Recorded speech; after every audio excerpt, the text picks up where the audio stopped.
Hi friend, हाय दोस्तों। चलिए मैं फिर से एक लेकर आ गया हूँ अच्छा मैटर।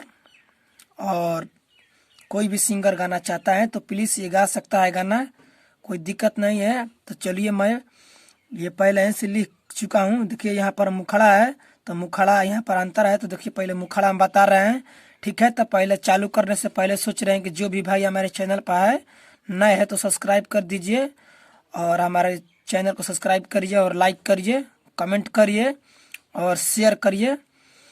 तो चलिए मैं वीडियो स्टार्ट कर रहा हूँ, ठीक है।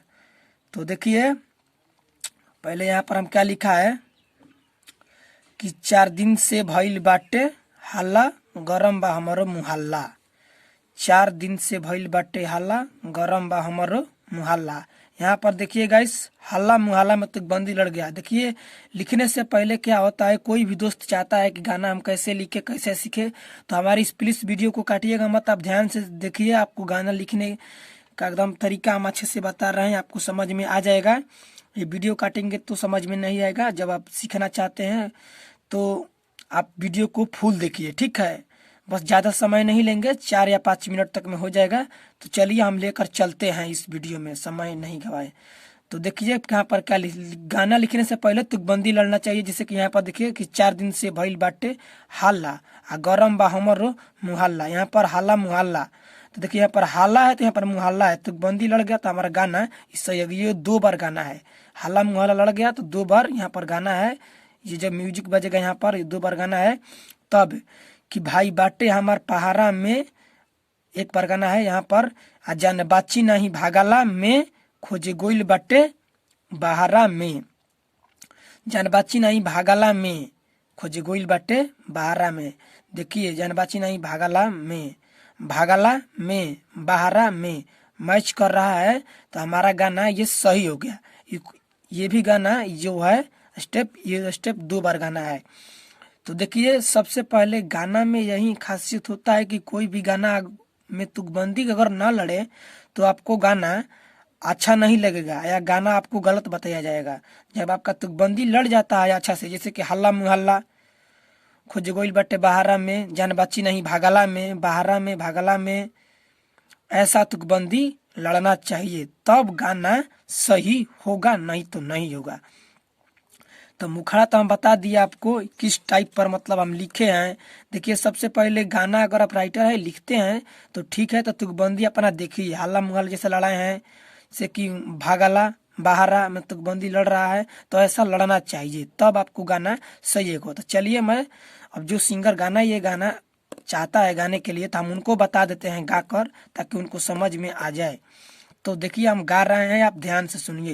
ये मुखड़ा बोलते हैं या अंतरा बोलते हैं। देखिए इधर अंतरा है, तो पहले मुखड़ा का हम दिखा दे रहे हैं आपको। तो मुखड़ा देखिए में क्या लिखे हैं, गा रहे हैं।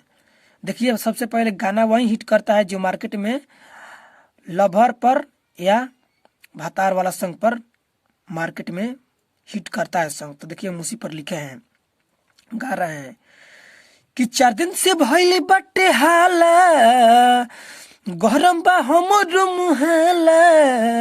इसको 2 बार। 4 दिन से भइल बाटे हाला, गरम बा हमरो मुहल्ला। आ भाई बाटे हमर पहाड़ा में, आ जानी बाची नहीं भागला में, आ खोजे गोइली बाटे बहारा में। आ जानी बाची नहीं भागल में, आ खोजे गोइली बाटे बहारा में। तो देखिए सही हो गया हमारा। 2 बार हम गा दिए कि जान बाची नहीं भागला में, खोजे गोइल बाटे बहारा में, ठीक है। अब अंतरा में आइए। देखिए अंतरा में अब कैसे लिखे हैं हम। ये अंतरा नंबर 1 हो गया, मुखड़ा हम गा दिए। अब अंतरा में यहाँ पर क्या लिखे हैं हम कि बाटे कड़ाई पूरा भारी हो, मिल मिल ना पाई मन की बारी हो। माने भारी बाटे कड़ाई पूरा भारी हो, मिल ना पाई मन की बारी हो। भारी देखिए, भारी पारी बारी, मतलब भारी भारी और बारी, भारी हो और बारी हो, मैच कर रहा है। तो दोस्त तुकबंदी हमारा लड़ गया तो गाना अच्छा हो गया। अब गाना का सजावट मतलब अच्छा है। फिर इसके बाद जब धुन बजता है तो फिर टोन ये आता है, अशोक के लगन में हो जाई शादी, काला पजाला खिसियाई हो, बाटे कड़ाई पूरा भारी हो, मिल ना पाइम अनकी बारी हो, अशोक के लगन में हो जाई शादी, काला पजाला खिसियाई हो जाई शादी, काला पजाला खिसियाई हो। इसको 2 बार गाना है, इसको 2 बार गाना है। तब इधर आता है कि जान बाची नहीं भागला में, इसको 1 बार देखिए लिखे हैं। तब खोजे गोइल बाटे बहारा में, जान बाची नहीं भागला में उतर जाता है। तो अंतरा गा कर बता रहे हैं कि बाटे कड़ाई पूरा भारी हो, मिली न पाई मन की बारी हो, अशोक के लगन में हो जाई शादी, काला पजाला खिसियाई हो। 2 बार उठा लीजिए।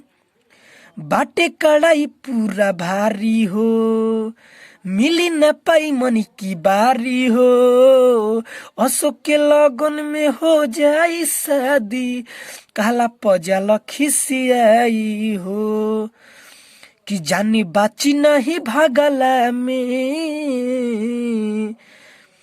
कि खोजे गोइली बाटे बहारा में, आ जानी बाची नहीं भागला में।